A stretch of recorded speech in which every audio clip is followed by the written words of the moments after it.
Tiene la palabra asambleísta Nancy Morocho.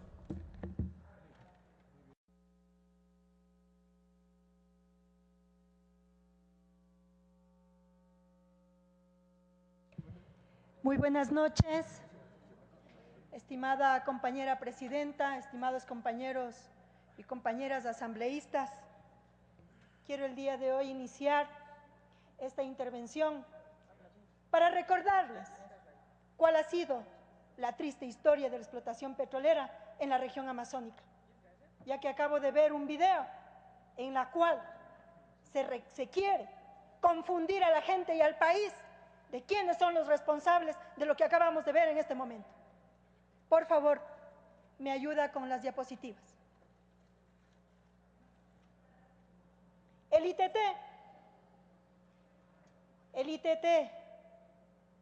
ha desembocado en un debate social y ambiental que cambia la historia petrolera del Ecuador, y les voy a indicar por qué. Siguiente, por favor. La historia de la explotación petrolera en el Ecuador se basa y posee dos cuencas petrolíferas, la cuenca de Santa Elena y la cuenca de la región amazónica. En 1923, el Estado ecuatoriano realiza las primeras concesiones a la Leonard Exploration Company en la Amazonía Norte. En 1937, otorgó a la compañía a la Shell Oil más de la mitad de la Amazonía ecuatoriana para la explotación de petróleo. En 1964, el gobierno otorga al consorcio la concesión por 40 años prorrogables de 1 millón de hectáreas en la región norte de la Amazonía para la explotación de hidrocarburos. Y el 29 de marzo del 67, brotaron 2.610 barriles diarios de petróleo en el Pozo Lago Agrio número 1 y que hasta ahora está en producción. En 1970, la compañía Williams Brothers inició la construcción del SOTE desde Lago Agrio en Sucumbíos hasta Balao en Esmeraldas, con una extensión de 503 kilómetros. En 1976, CEPE toma las acciones de la empresa Gulf y se forma un nuevo consorcio, CEPE Texaco, con el 62.5% de las acciones. En ese mismo año se inaugura la refinería de Esmeraldas.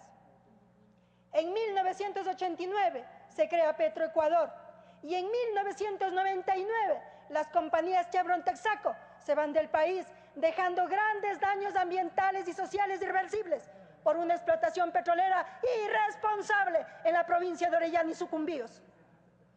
Los bloques petroleros de la Amazonía ecuatoriana en la década de los 80 entraron al país grandes compañías petroleras transnacionales y se destinaron cerca de 4 millones de hectáreas. ¿Quién reclamó? Porque el petróleo explotado, el 80% se llevaban las transnacionales y el 20% quedaba para nuestro país. Una historia nefasta para el Ecuador con la presencia del caso Chevron Texaco.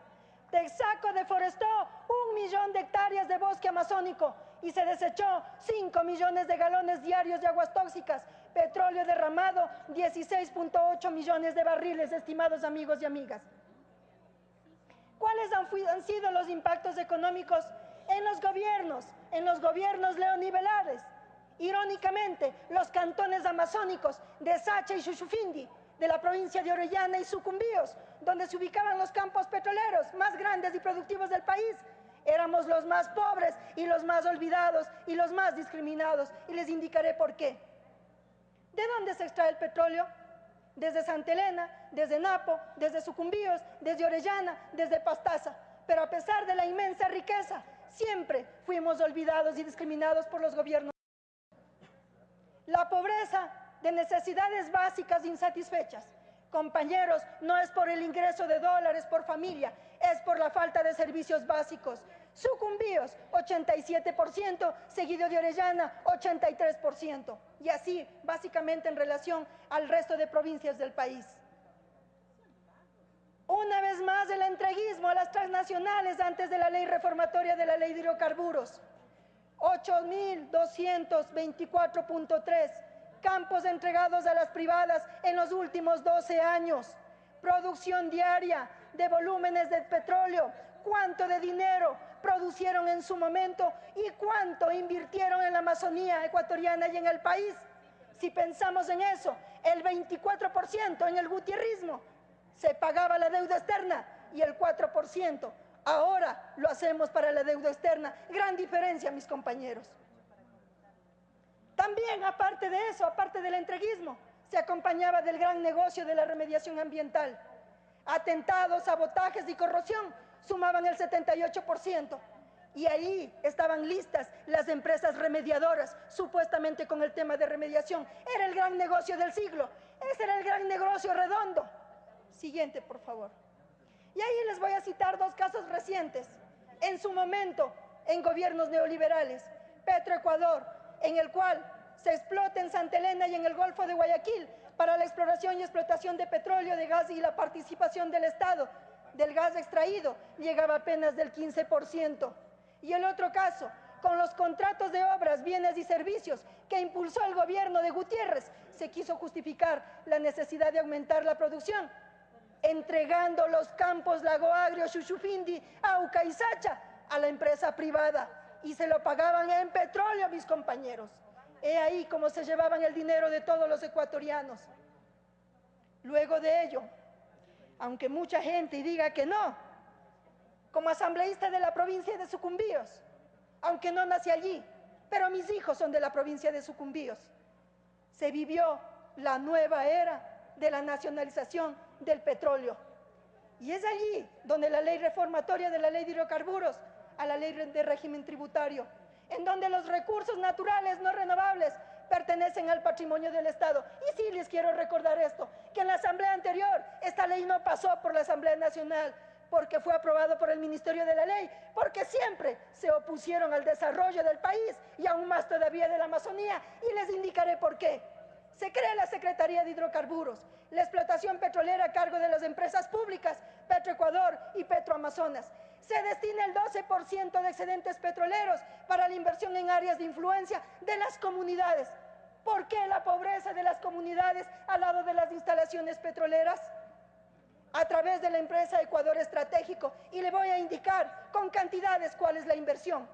Se destina el 3% de utilidades para los trabajadores de ese 15%, porque ese 12% es para inversión en las comunidades donde hay en la empresa pública, donde es la empresa privada, porque había trabajadores que recibían de 200, 300 y hasta 400.000 dólares de utilidades por trabajador. Siguiente, por favor. La nueva forma de inversión en la Amazonía ecuatoriana. 2002, 2003, 2004, los años que menos invirtieron en la Amazonía. Y recuerden quién fue presidente de la República en su momento. Vean cómo va creciendo la inversión en la Amazonía hasta llegar al 2012 y 2013. 2012, 290 millones de dólares. El que no quiere ver, que no quiera ver y que esté ciego. Carreteras, escuelas, colegios, puentes, hospitales, compañeros. Siguiente, por favor. De igual manera, la comparación de la asignación con otros periodos. Muy mínima, mis compañeros, los otros periodos, porque el periodo 2007-2012 se incrementó la asignación en más de 9 meses, en más de 9 años, perdón, de lo que nunca hubo inversión histórica en la Amazonía. Siguiente. Ahí les pongo un ejemplo. Proyecto hidroeléctrico Coca-Cola Sinclair. Aparte de las 8 hidroeléctricas que están construyéndose en el país. Siguiente. ITT. Lo que el mundo nunca entendió, lo que nunca quiso entender y que ahora es un discurso político de la oposición. ¿Qué son los principios de responsabilidades compartidas pero diferenciadas? ¿Acaso yo, Ecuador, tengo que decir con el tema del conservacionismo mientras los grandes países se vuelven más ricos a costa de los más pobres? El ITT es un aporte del Ecuador al mundo, propuesta pionera, impulsada el nuevo modelo de desarrollo en busca de equidad y justicia, en contra de esos países que se han hecho ricos más ricos, a costa de los países más pobres. Problemas como el cambio climático y la pobreza. ¿Y qué se buscaba? Financiamiento, lo mínimo que podían hacer, transferencia de tecnología y por lo menos algún grado de humildad de estos países que no han querido reconocer. Pase por favor al último, casi al último. ¿Por qué la declaratoria de interés? Siguiente, por favor.